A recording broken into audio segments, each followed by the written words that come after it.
In this video, we're going to talk about how to get new brushes that are not already downloaded onto your computer and installed in Photoshop.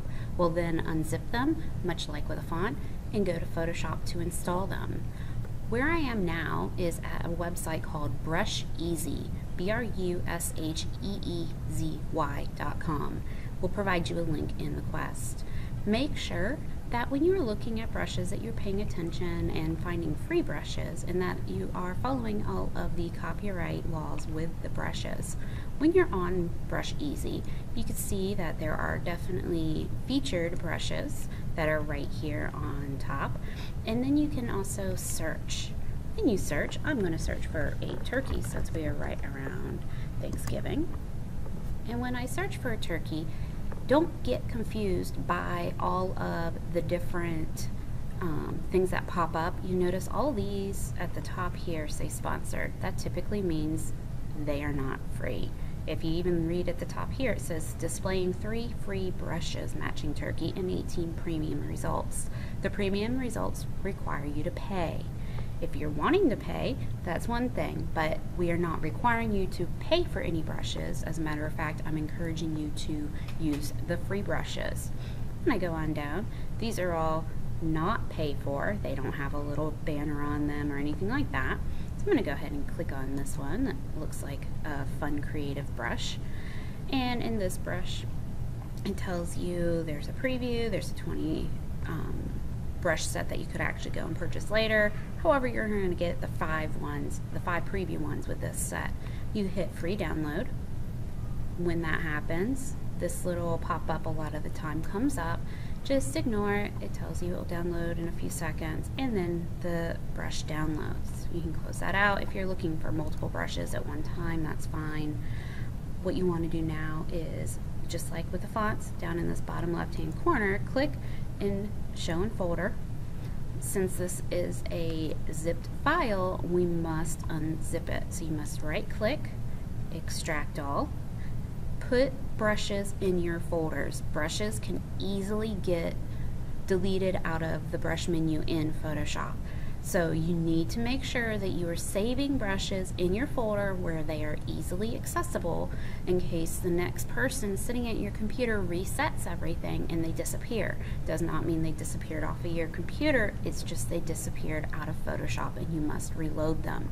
So I'm telling you one more time, download your brushes into a folder called Brushes in your My Documents folder. Also, if you're using OneDrive, you can back them up there. They are only usable in Photoshop. Go ahead and extract. I'm the only person on this computer, so I went ahead and just downloaded it. Double clicking on this won't really do much of anything. What you need to do now is go back to Photoshop. In Photoshop, we already are on our brushes because this is where we were the last time when we were doing something. So I'm just going to go ahead and, so I can use the brush immediately, have my new layer, go up to where you choose your brush. When you click up there, the little gear that's at the top right of this window, click on it. This is where all the brushes that are preloaded and always in Photoshop are listed. You can click on any of those, and if you hit OK, it's going to replace what you have, and now that's all that's there. When you go and you click on a brush set, oop, there goes that. You can hit Append. Append will add to the bottom. Now, what about the brushes that we just got? You have to click and go to Load Brushes. When you load brushes, you can then go and find your brushes. I just downloaded it for me.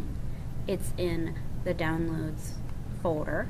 If you listened and followed directions, yours is in your folder. Here is the ABR file, which is a brushes file.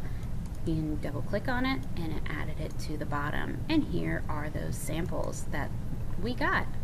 So I'll go ahead and now I'll change the color of my brush. Just because it's a pumpkin, I'm going to go on to orange and click. And I now have a sketched pumpkin. Just like before, when you press on the different brackets, the left one makes it smaller, right one makes it bigger. There you go. Now this is an interesting one that you could apply some effects to. I'm making everything but the background that's white disappear right now. Then double clicking on my layer that currently has the brushes. When I add a drop shadow, depending on the settings you have, it will have that drop shadow. You can add a stroke, which because I had last had a pattern as a stroke, I'm going to go ahead and change it to a color. And it was a very thick stroke that I had last time, so it was kind of crazy busy there. I'm going to change the color to a different shade of orange. And you see it did actually mix the colors. If you change your opacity, it's different. Blending mode, I'm going to go on to normal. Now it's starting to look like something. Bevel and emboss, you can see a little bit of. When you hit OK, remember it applies all of those different styles, and when you click on the eyeball, you see what has happened and what changes. It goes from there to there with a stroke, and so on. So now I hope that you can use brushes, download and install, and then put to use new brushes and have a little more fun with your designs.